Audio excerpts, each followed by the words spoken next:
పూర్తి అబద్ధం. నేనేమంటానంటే ద్వారంపూడి చంద్రశేఖర్ రెడ్డి గారికి పవన్ కళ్యాణ్ గారికి కానీ లేకపోతే వాళ్ళ కంపెనీలకు కానీ నిజంగా వైరం ఉండుంటే ఆయన సీజ్ షిప్ ఏదో చెప్పుంటే షిప్ ద్వారంపూడి చంద్రశేఖర్ది కాదు, అందులో సొన్న సామాన్యత ఉంది. సో సరుకు చేస్తే అతను ఏమన్నా ఇతను చేస్తే ఈయన కూడా ఆయన చేయొచ్చు, లేదు. బట్ గవర్నమెంట్ ఇన్వాల్వ్ అవ్వకూడదు అంటాను నేను.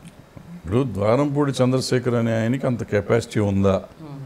ఇండస్ట్రీని కంట్రోల్ చేయగలిగే కెపాసిటీ అయితే లేదు.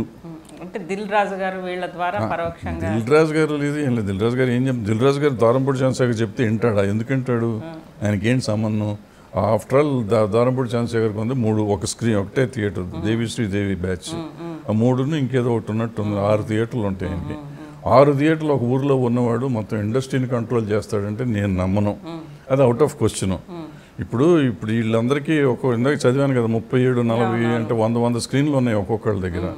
వీళ్ళు ఒకళ్ళు కంట్రోల్ చేయలేకపోతున్నారు. 3 స్క్రీన్లు ఉన్న అతను కంట్రోల్ చేసి పవన్ కళ్యాణ్ గారి సినిమా ఆపుతానికి అంత ధైర్యమా? గుండె చెరువు వాడికి.